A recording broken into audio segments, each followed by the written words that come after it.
In the autumn of the year 1396, the cold stones of Westminster Abbey carried an echo that was not quite holy. It was not the solemn hush of a congregation deep in prayer. It was the anxious murmur of nobles and servants preparing to witness what they whispered would be the strangest marriage ceremony of their age. England had seen political weddings before. England had seen royal unions arranged by treaties and sealed by dowries. But England had never seen this. A king in the prime of manhood standing ready to wed a child who could barely reach his elbow. King Richard II was 29 years old. Tall, golden-haired, and still convinced that he looked every inch the anointed monarch, he waited in his fine robes before the altar. He had buried his first wife only a year before. Anne of Bohemia had been mourned as good Queen Anne, and Richard had truly loved her. Now the court expected him to remarry. A king without an heir was a dangerous king. The French, always eager to turn politics into theater, had proposed a bride.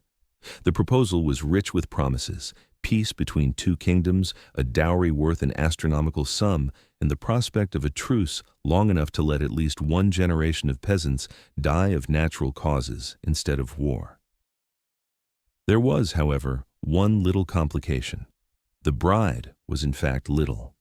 Enter Isabella of Valois, daughter of King Charles VI of France. She was 6 years old. Some argued she might have been 7. One would think that a single year should not matter, but in this case, the number was less important than the sight. Imagine it. A princess dressed in a heavy gown of silk and pearls that dragged upon the floor, her small shoulders stooped beneath the weight of ornaments meant for a woman. Her tiny hand disappeared into the glove of the king. When she curtsied, she nearly toppled over from the strain of her crown. And yet, there she stood, presented not as a doll or a curiosity, but as the new Queen of England.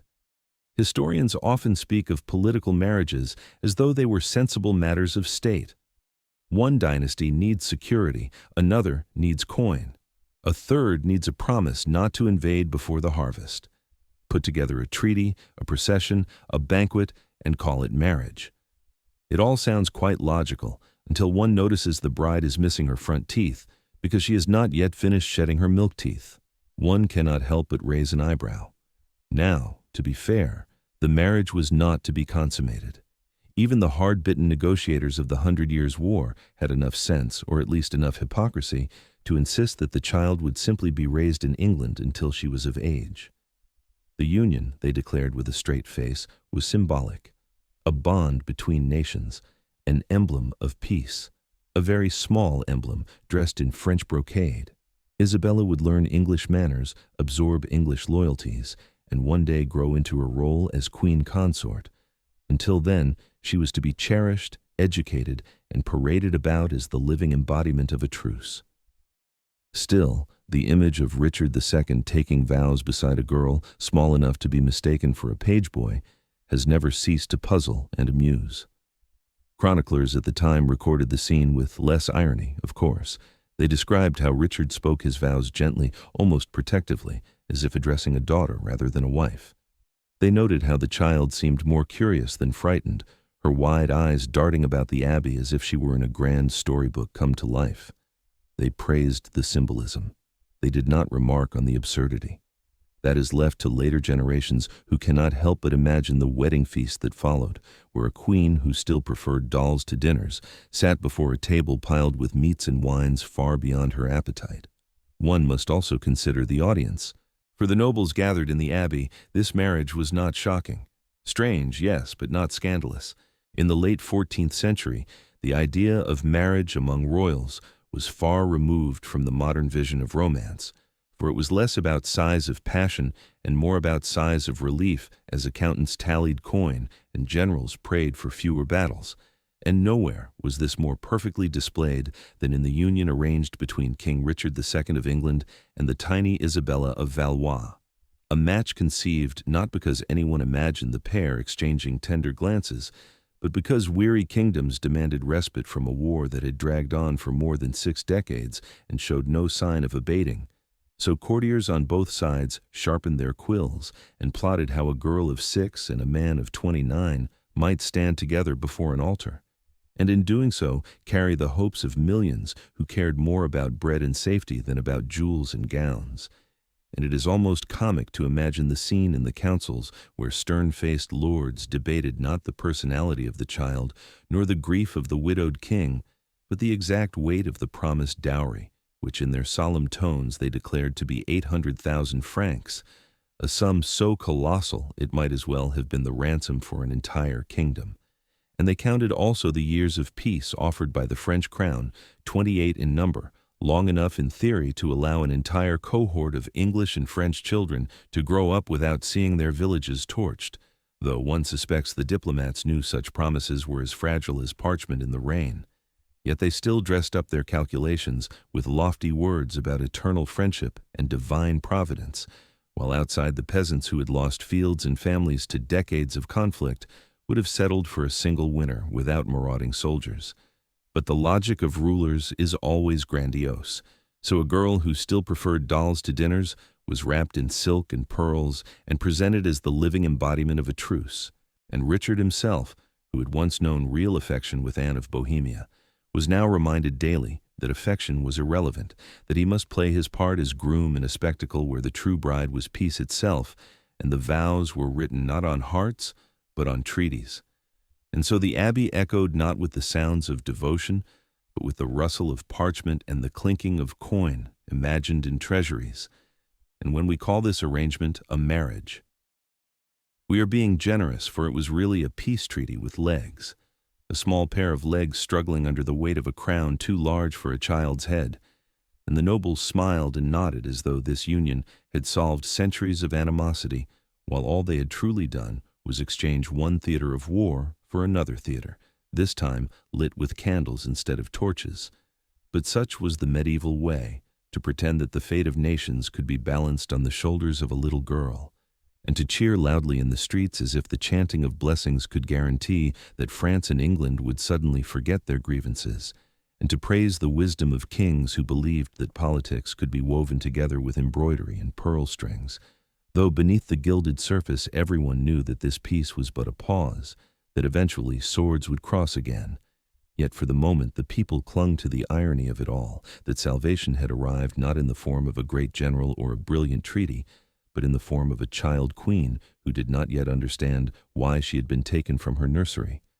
And thus we see marriage in its most cynical medieval form, not as a union of souls, but as a ledger entry with a bridal veil, a practical trick disguised as romance, and a reminder that in the strange logic of kings and courtiers, innocence itself could be transformed into an instrument of war, or in this case into a temporary lull in war. In the curious catalogue of medieval marriage contracts, there is one clause that continues to astonish modern readers,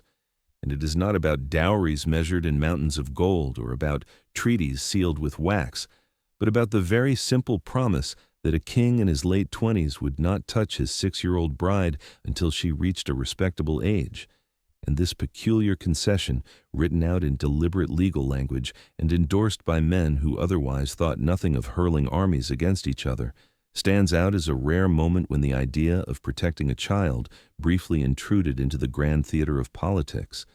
For Richard II of England and Isabella of Valois were joined not only by rings and Latin words, but by an explicit guarantee that the marriage would not be consummated until the girl matured. And while this may sound obvious to us, in their time it was noteworthy enough to be included in the treaty itself, as if the diplomats feared that without such a clause someone might assume otherwise, which tells us something about the standards of the day, because in truth many brides of 12 or 13 were expected to produce heirs immediately, their bodies pressed into service as dynastic factories before they had finished being children.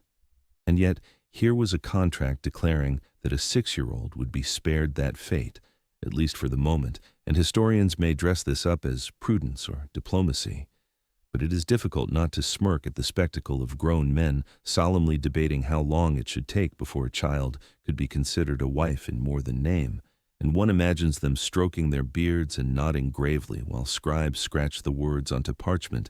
as though this were the height of wisdom rather than a breathtaking display of how casually innocence was negotiated. And perhaps the irony lies in the fact that the promise was not motivated by tender concern for Isabella's well-being, but by the simple calculation that preserving her childhood would make the alliance look more palatable and would avoid scandal even by medieval standards, because nobody wanted to be accused of handing a baby to the bed of a king. So they wrapped the whole business in the polite fiction of guardianship, promising that Isabella would be raised and educated in England until she was old enough to take up her duties. And in the meantime, she was to be treated as both queen and schoolgirl, a peculiar duality that left her curtsying in state ceremonies one moment and learning her alphabet the next. And if this was protection, it was a strange sort of protection, for it safeguarded her body while leaving her childhood entirely consumed by politics. And yet we must admit it was unusual, a rare legal recognition that even in an age of plague, rebellion, and endless war, there were limits, however faint, to what could be demanded of a child bride. So let us picture it with the irony it deserves. A grand hall full of armored lords and seasoned diplomats congratulating themselves for their restraint, because they had managed to agree, quite magnanimously, that the king would wait until his queen had grown taller than his elbow before fulfilling his conjugal rights.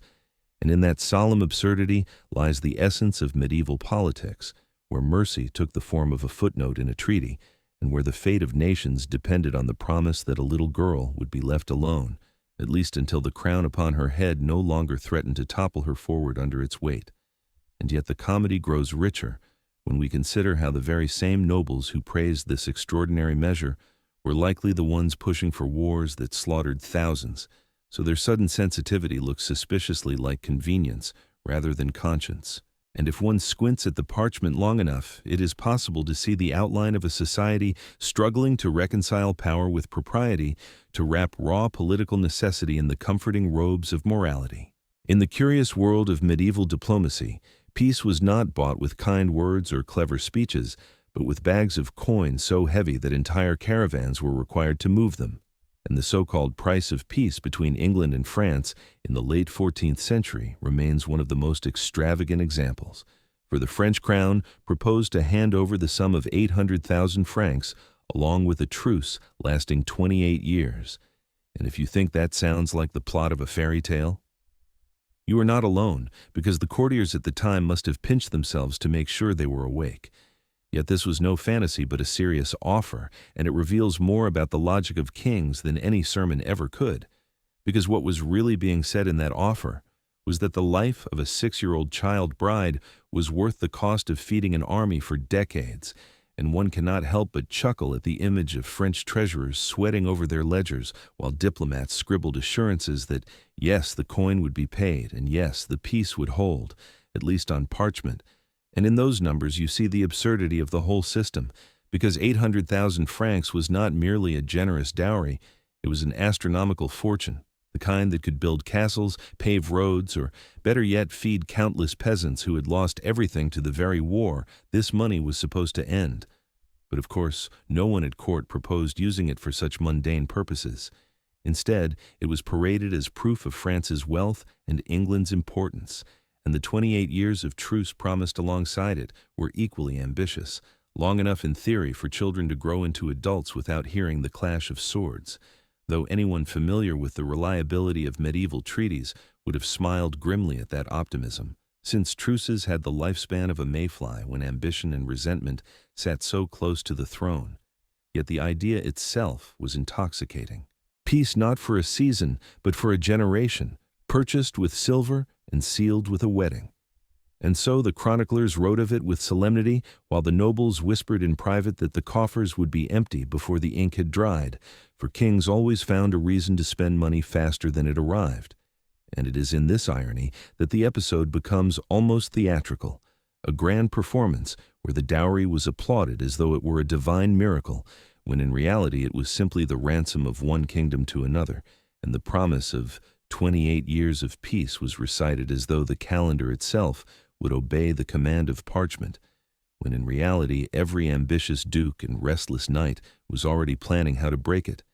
And perhaps that is why the story still fascinates, because it lays bare the comic pretense of medieval diplomacy, in which priceless human lives were exchanged as casually as coin, and promises of peace were treated like fashionable garments, to be worn proudly in public but discarded as soon as they grew inconvenient. And so when we read that France offered 800,000 francs and 28 years of peace, we are meant to be impressed. But instead, we are reminded that kingdoms valued treaties less for their morality than for their arithmetic, and that sometimes the true comedy of history is not in what was said, but in the straight-faced seriousness with which it was said. And if we wish to measure the grandeur of the sum, let us imagine it not as lines on a page, but as wagons loaded with coin, rattling through muddy roads, each wagon guarded by armed men who could easily be tempted to desert with the treasure. And let us imagine, too, the peasants watching this spectacle, mouths open in disbelief that such riches existed at all, while they themselves struggled to pay a single tax. For to them the notion that peace had to be bought with such mountains of silver must have seemed like a cruel jest. And yet the irony is sharper still when we realize that the cost of a single battle could swallow fortunes just as vast. In the annals of royal theater, few productions were as overstaged as the marriage of Richard II and little Isabella of Valois, which was not satisfied with a single wedding, but insisted on two separate performances, as if one display of pageantry could not possibly hold the weight of so many political ambitions.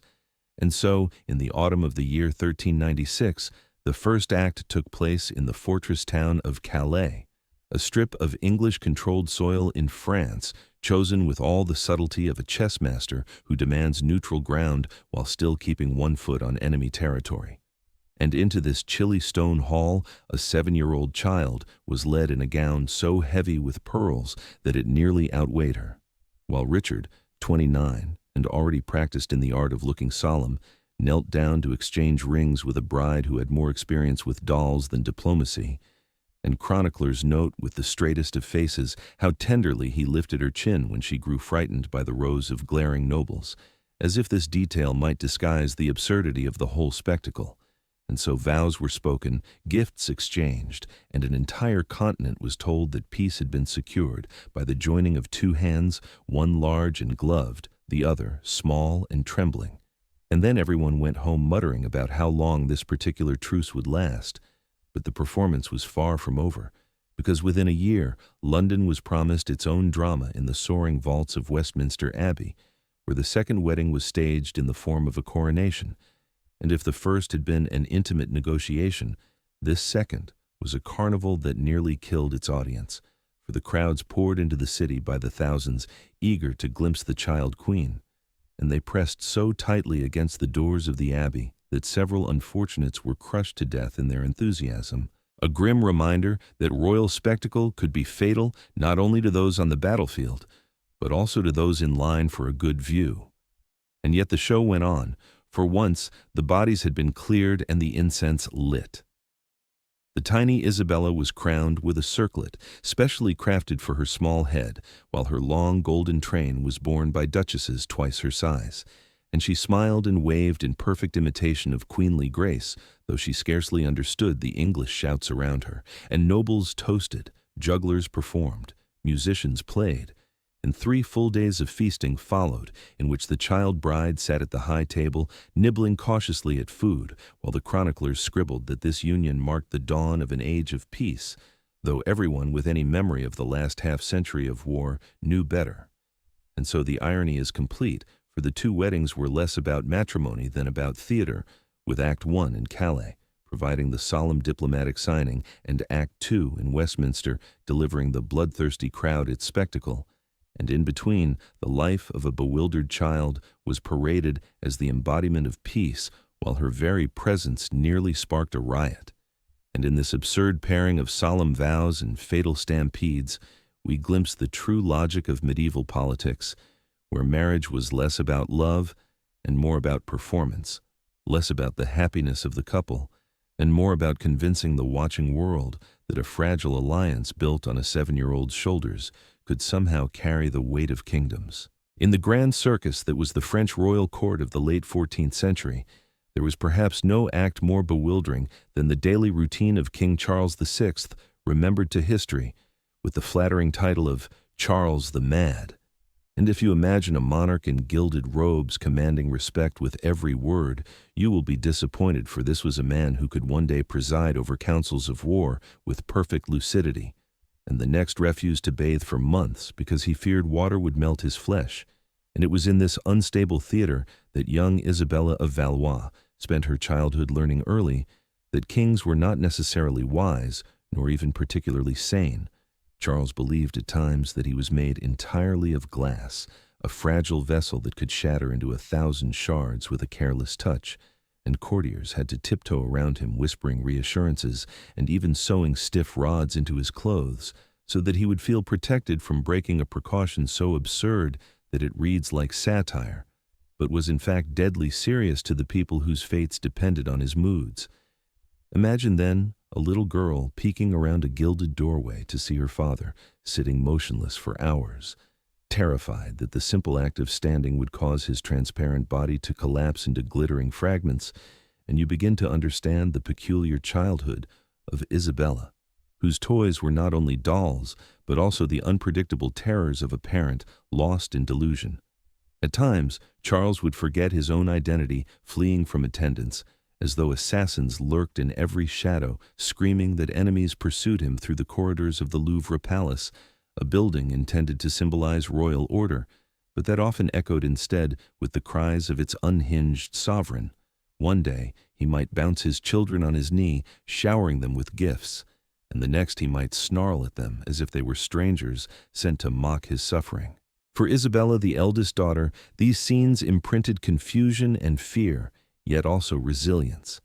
because one learns quickly in such an environment to read the slightest shift in expression, the faintest tremor in voice, in order to predict whether the next hour will bring laughter or chaos. It is almost comical that this man was meant to embody the stability of the French crown, while in reality he embodied the fragility of the human mind. His wife, Queen Isabeau of Bavaria, fared no better in reputation. For while she attempted to steady the kingdom during her husband's periods of incapacity, she was also accused of political scheming and moral laxity, accusations likely exaggerated by enemies, but not without some foundation. Since she clearly understood that her children were bargaining chips in the endless game of European diplomacy, Isabella, still a child, would have noticed her mother's calculating gaze, measuring her not by childish accomplishments, but by her potential as an asset to secure alliances. And so between the father who thought himself a glass figurine and the mother who thought her daughter a coin to be spent, Isabella grew up in a palace that felt more like a madhouse with chandeliers. The irony is, delicious chroniclers of the time dutifully recorded the pomp of French court life, the feasts, the tournaments, the embroidered garments heavy with jewels, yet between the lines one senses the deep unease of subjects whose ruler could collapse into mania at any moment. Diplomats from foreign lands must have returned home with bewildering tales that the French king, heir to Charlemagne, could not be touched lest he break, that courtiers devised elaborate strategies to protect the monarch from chairs, too hard corridors too crowded, or mirrors that reflected enemies only he could see. One wonders how seriously ambassadors could take negotiations conducted in such a setting, where the signature on a treaty might be followed the next day by the sovereign refusing to recognize his own council. When Isabella of Valois crossed the Channel to begin her new life as Queen of England, she might have expected the worst. After all, she was only 7 years old and married to a man of 29. Yet, instead of being thrust into the role of wife in the dreadful sense imagined by modern readers, she found herself treated more like a cherished ward. Richard II behaved less as a husband than as a guardian, showering her not with conjugal demands, but with the careful kindness of a man who understood that his tiny bride was still very much a child. Here, irony colors the tale, because in a century so often painted as barbaric and brutal, we see a glimpse of something unexpectedly gentle, a king who seemed to relish the role of fatherly protector more than that of domineering spouse. Isabella was installed in apartments of her own at Westminster, furnished with all the comforts befitting a queen, but also arranged to resemble a child's domain, filled with toys, tutors, and companions of her own age. Life for her was less like exile and more like an unusually gilded boarding school. Richard visited her regularly, bringing exotic birds from Ireland, musical instruments from London craftsmen, and books from Oxford scholars, gifts that delighted a girl who was just learning to read. Far from being a remote sovereign, he knelt down to her level, listened to her chatter, and seemed to enjoy her company with the indulgence of an older brother or benevolent uncle. At court, Isabella quickly picked up English, repeating phrases her tutors drilled into her while playing with the children of noble families who were also raised within the palace. Medieval courts were crowded with wards and hostages, miniature pawns in the larger political game, but to Isabella they were companions, allies in childish intrigues, and sources of laughter that softened the strangeness of her new home. Her closest friend was Margaret Holland, only a couple of years older but far more worldly, who took it upon herself to teach the young queen the mysteries of English children's games, the labyrinth of courtly etiquette, and the whispered genealogies of noble families who seemed to quarrel as naturally as they breathed. Imagine the sight of two little girls seated together in a private garden, sewing clumsy stitches in embroidery while discussing which dukes hated, which earls and which alliances might collapse at the next banquet. It was a parody of politics that was in fact preparation for survival. Isabella absorbed these lessons eagerly, her French perspective lending her fresh eyes on English customs, and soon she was not merely a passive child, but an observant student of power. Her coronation at Westminster had been a dizzying spectacle, with crowds pressing so tightly that several died in the crush just to glimpse the child queen. To modern sensibilities this may sound grotesque, but to Isabella it was a vivid introduction to the theatrical nature of monarchy, for she understood even then that kings and queens were as much symbols as people. Once the ceremonies ended, she settled into the rhythm of palace life, waking to prayers, lessons in reading and languages, afternoons of music or needlework, and evenings spent in the company of ladies in waiting who half mothered and half instructed her. The courtiers noted her calmness and her ability to smile and wave at the right moments, but behind that calm was a child who had already lived through the chaos of her father's madness and who now found England strangely stable by comparison. The irony is rich, for while historians often condemn Richard as a weak or unpopular king, for Isabella he was a figure of reliability, the one adult who never frightened her, never raged unpredictably, and never used her as a mere pawn without at least a veneer of affection. It is tempting to imagine Isabella as lonely, cut off from her French home, but the evidence suggests otherwise. She was surrounded by companions and treated with indulgence. In the year 1399, the fragile stage play of Richard II's reign collapsed in spectacular fashion, and dragged with it the curious little experiment of raising a French child as Queen of England. For the king, who had once seemed so secure in his gilded robes, now found himself betrayed by his own nobles and outmaneuvered by his cousin Henry Bolingbroke, who marched back from exile not merely to reclaim his inheritance, but to seize the crown itself. And in this game, Isabella of Valois, barely 9 years old, was no longer treated as a cherished ward but as a bargaining chip of considerable value, for within weeks of Henry's return, Richard was imprisoned and Isabella was bundled from the comforts of Westminster to the looming grey stones of the Tower of London, a place that served both as palace and as prison, and she discovered soon enough that for her it would mean more of the latter, because though she was given rooms, attendance, and food, the barred windows and constant guards made it plain that she was no longer a queen in residence, but a hostage wrapped in silk. And the irony of the situation is impossible to miss, since the same child who had once been paraded through cheering crowds as the symbol of peace between England and France was now being hidden behind iron gates as insurance against that very peace breaking apart. Richard's downfall came so swiftly that even the adults at court could barely follow the shifting allegiances, and one can only imagine how bewildering it was for a girl whose world had been carefully ordered with lessons, gardens, and gifts, now disrupted by shouting soldiers, missing attendants, and hurried journeys through dark streets. For the Tower was no ceremonial stop, but a blunt reminder of how quickly favor turned to suspicion, and Isabella's French ladies-in-waiting whispered among themselves while her English companions vanished overnight, a silent demonstration that loyalty was measured in survival rather than sentiment. When Richard visited her in those final days,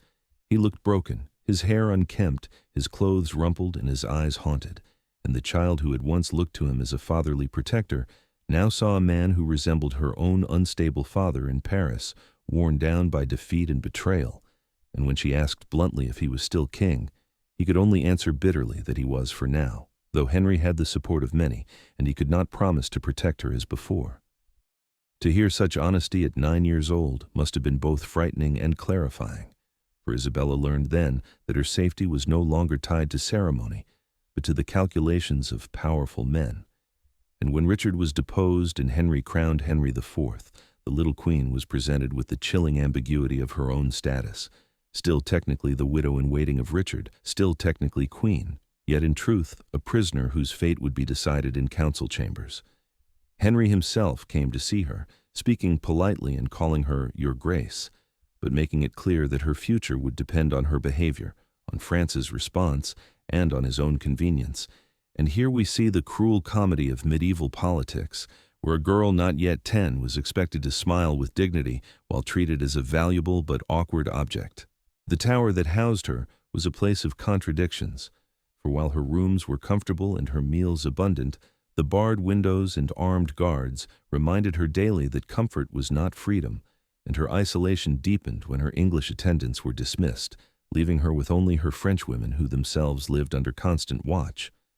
For Isabella, it must have been the strangest imprisonment, a cage lined with velvet, a captivity enforced not by chains but by etiquette, yet no less real for its trappings. Rumors reached her ears of Richard's mysterious death, whispers that he had perished in Pontefract Castle under suspicious circumstances, and the grief she felt was complicated, for he had been more protector than husband, and though she had never loved him as a wife might, he had been the only steady adult in her English life, and with his passing she was untethered, a queen in name only, and a child without allies. Thus began her education in survival, for Isabella quickly understood that open defiance would achieve nothing, and so she adopted the careful courtesy of a captive who preserves dignity while avoiding provocation, presenting herself always as the queen she legally remained, while never giving Henry excuse to remove the comforts she still enjoyed.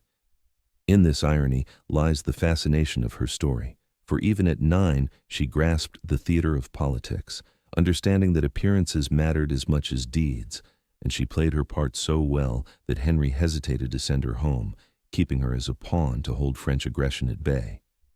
The Tower, with its echoes of both palace and dungeon, became the stage on which Isabella enacted this strange role, and every whisper of armed men in the courtyard or hushed talk of treaties in council chambers reminded her that she was both prize and prisoner, a child queen whose value lay not in her crown, but in her ability to symbolize a peace that was already crumbling. When Richard II of England died under mysterious and suspicious circumstances in the year 1400, the news reached young Isabella of Valois like the final act of a tragedy she had not auditioned for. And with his death, the last thread of security she had known in England was cut away. For though their marriage had been more paternal than conjugal, Richard had at least been a protector, a figure who gave meaning to her precarious status. But once he was gone, she was transformed overnight from a queen in waiting into a widow child, and not even the kind of widow who could retire quietly with memories and estates, but one whose very existence was a thorn in the side of Henry IV, who had seized the crown and now found himself saddled with a French princess whose presence was both a diplomatic embarrassment and a bargaining chip. And so Isabella's future became the subject of council debates, where gray-bearded men calculated her worth in terms of treaties and truces, never once asking what the girl herself might want, which of course was the essence of medieval diplomacy, where people were moved across the chessboard of Europe as easily as counters in a game. For Isabella, the personal grief was tangled with political consequence, because Richard's death meant she had no English protector, no advocate at court, and her status as queen was suddenly fragile, since Henry had little interest in recognizing her as such. Yet he dared not simply discard her, for France still watched closely, and her father, the half-mad Charles VI, might erupt in rage if his daughter were mistreated, though the French crown was itself too unstable to mount immediate war. Thus the child was left in limbo, treated with formal courtesy, yet guarded like a prisoner, given silks and servants but deprived of agency. A living reminder that peace was temporary and that treaties could vanish as quickly as kings. The irony is sharp, for Richard's death was never truly explained, cloaked in rumors of starvation or assassination, and while chroniclers debated whether Henry had arranged the deed or merely benefited from it, Isabella was left to mourn a man who had been neither lover nor father, but something oddly in between, a guardian whose fall left her exposed to the cold winds of politics. Imagine her at 10 years old, sitting in her chambers in the Tower, aware that courtiers whispered about her dowry, her potential remarriage, her symbolic value, while she herself wondered what it meant to be queen without a king, widow without a marriage, and daughter of a father too unstable to defend her. To the French, she was proof of English treachery. To the English, she was an inconvenient relic of a deposed reign, and to Henry she was a test case in how ruthlessly a monarch could sever ties with the past. Yet Isabella, by all accounts, bore herself with dignity, refusing to weep in public, addressing Henry with formal grace, and clinging to her title even as the crown sat uneasily upon her head. And in this stoicism we glimpse the resilience of a child forced to play at adulthood, who understood that survival depended on maintaining appearances.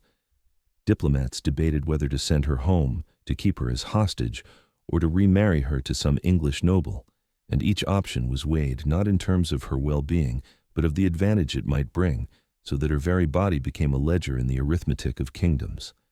Her French ladies counseled patience, reminding her that as long as she remained queen in name, she retained value, and value meant leverage, and leverage meant life, which was cold comfort for a girl who had lost the only steady presence in her short English existence. The death of Richard II, then, was not only the fall of a king, but the unraveling of a child's fragile world,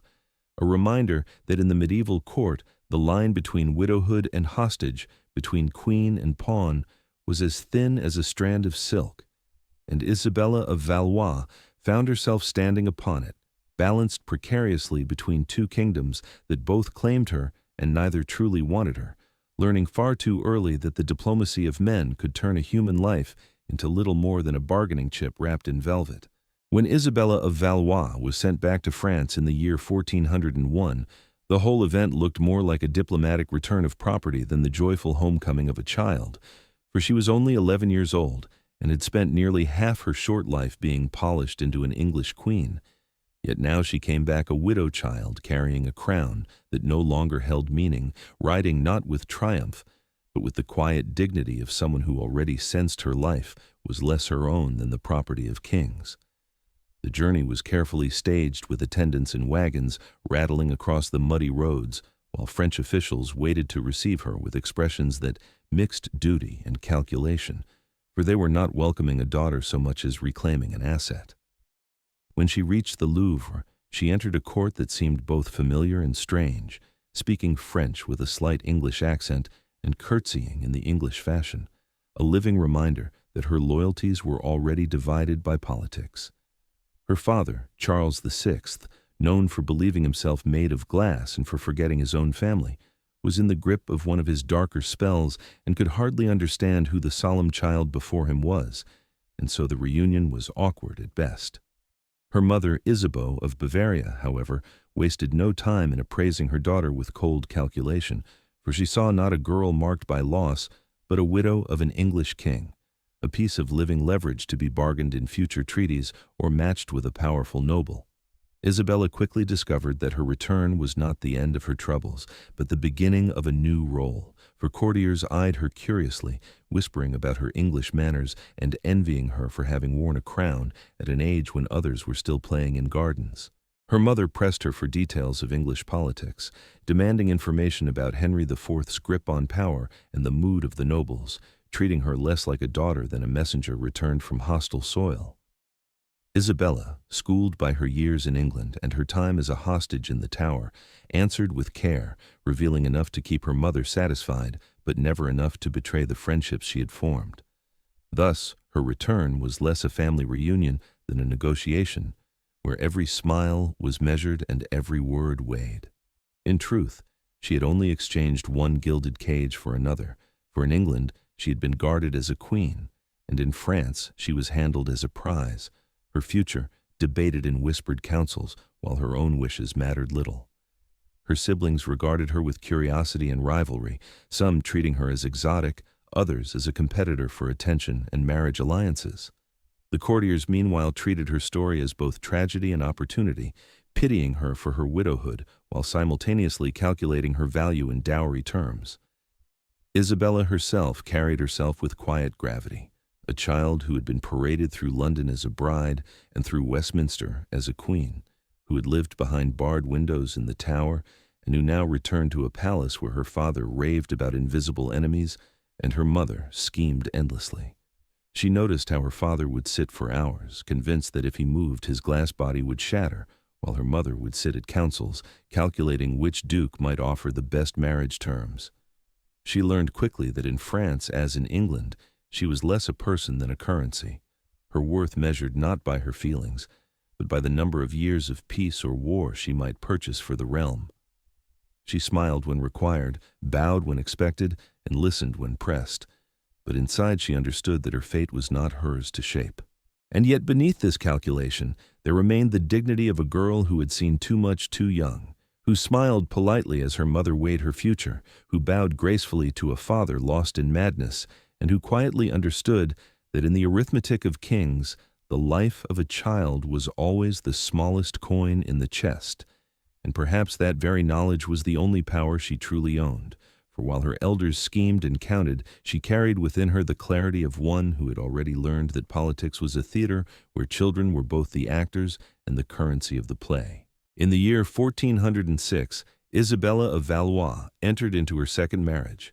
and this time the story was very different from the somber political arrangement that had bound her to Richard II, for now she was 16 years old and not a frightened child in pearls, and the man waiting for her at the altar was Charles of Orleans, a cousin close enough to ensure dynastic security, but distant enough to avoid the awkwardness of growing up in the same nursery. And unlike the stiff ritual of her first wedding, this union carried something nearly scandalous in the eyes of her contemporaries, a touch of real affection. Chroniclers who loved to sneer at royal marriages had to admit with some reluctance that bride and groom seemed genuinely pleased with each other. And perhaps that is why their ceremony in Paris glittered not only with jewels, but with an unusual warmth. For Isabella walked down the aisle not like a pawn pushed across the board, but like a young woman who finally believed she might choose her own role in the game. Charles was celebrated as a poet, a patron of the arts, and a man more interested in manuscripts than battlefields, which by medieval standards made him half saint and half eccentric. And Isabella could hardly believe her luck in finding a husband who spoke to her not as a bargaining chip, but as an equal with thoughts worth sharing. Their court in Blois soon became a magnet for artists, scribes, and dreamers who preferred rhyme to rebellion, and Isabella, who had spent her childhood dodging the political storms of England and the lunacies of her father in France, threw herself into the new life with the zeal of someone determined to write a brighter chapter. She sponsored troubadours who sang verses that mixed politics with comedy. She commissioned illuminated manuscripts so heavy with gold leaf that they glowed like miniature suns, and she transformed her household into a kind of academy where literature was debated as seriously as taxes. The irony, of course, was that she had been trained as a child to be silent, to smile politely while older men argued over her fate. But in this marriage, she discovered her voice, and she used it not only in matters of art, but in politics too. For Charles was wise enough to value her perspective, especially her insights into English affairs, which she knew from painful first-hand experience. Together, they raised a daughter and later a son, and Isabella scandalized some traditionalists by insisting on nursing her own baby rather than handing the infant to wet nurses, a gesture that symbolized her stubborn desire to reclaim some measure of ordinary humanity from the suffocating rituals of royalty. Of course, the world outside Blois did not pause for their happiness, for France was fracturing into the bloody feud between the Armagnacs and the Burgundians, and Charles would eventually be swept into that maelstrom. But in those early years, Isabella created something rare, a household where laughter and poetry could drown out the clash of steel. Some contemporaries grumbled that she was too serious in her cultural ambitions, that she treated scribes with the same respect as nobles, that she forgot her duty to intrigue and scheme. But others recognized that in encouraging letters and art, she was planting seeds that would outlast many of the battles fought in her time. It is tempting to call this second marriage a love story, though the term in the 15th century was often smirked at by nobles who considered affection a luxury. Yet the evidence is clear enough in the way Isabella and Charles wrote to each other, in the chronicles that note their shared amusements, and in the exasperation of courtiers who found it hard to manipulate a duchess who insisted on being happy. In the end, Isabella's second union showed that even in an age when princesses were traded like coins, there were moments when the ledger slipped and genuine sympathy intruded. And if her life had been a tale of survival in England and suspicion in France, it was in Blois that she briefly enjoyed the rare privilege of being seen not as a piece on the diplomatic chessboard, but as a partner, a patron, and a person who chose to build a court of words instead of wars. In the year 1409, the short life of Isabella of Valois reached its tragic end, and the story reminds us that medieval queens were not only pawns on the political board, but also fragile human beings subject to the dangers of childbirth, which was more terrifying than any battle. She was only 20 years old when complications after delivering her third child left her weakened beyond recovery, and despite the prayers of clerics and the ministrations of physicians who prescribed the usual assortment of charms, bleeding, and herbal concoctions, she faded day by day until death carried her away. The irony was sharp because she had spent her childhood in England surviving coups and prisons. She had endured the madness of her father Charles VI of France and the fall of her first husband Richard II of England, and yet she was undone not by war or politics, but by the everyday peril faced by women of her age. Her death was more than a private sorrow for her husband Charles of Orléans, who truly admired her, and more than the grief of children too young to understand their loss, for Isabella had been one of the rare softening influences in a France that was tearing itself apart. She had given her household a reputation for culture, for learning, for a kind of civility that tried to resist the pull of endless vendettas between the Armagnacs and the Burgundians. When she died, that gentle presence vanished and the political temperature rose accordingly, as if her absence removed the last excuse for moderation. Chroniclers describe the funeral cortege winding through Paris with nobles and clerics putting on solemn faces while secretly calculating how the shift in influence might tip the balance of power. Her body was laid to rest with pomp at the Celestine convent, but her true legacy was not marble or candlelight. It was the hole she left in the fragile fabric of French politics. Without her, the Orleans faction lost a figure who could bridge disputes with patience, who could remind ambitious dukes that human costs mattered, who could lend credibility to the idea that peace was possible. Instead, the Civil War deepened, raids and assassinations multiplied, and France became an even riper target for English opportunism. Isabella's death at 20 was thus not just a personal tragedy, but a turning point, for it helped clear the stage for a harsher generation of players who no longer felt obliged to cloak their ambitions with courtesy. The comedy of history is that while nobles spent fortunes on soldiers and banners, they lost one of their most valuable assets to a fate as common as childbirth, and the result was a kingdom less stable, less compassionate, and more vulnerable. So we remember Isabella not only as the child queen of England or the cultured Duchess of Orleans, but as a symbol of how fragile the balance of power could be, how much rested on the health of one young woman, and how quickly that balance could collapse when fate decided to collect its due.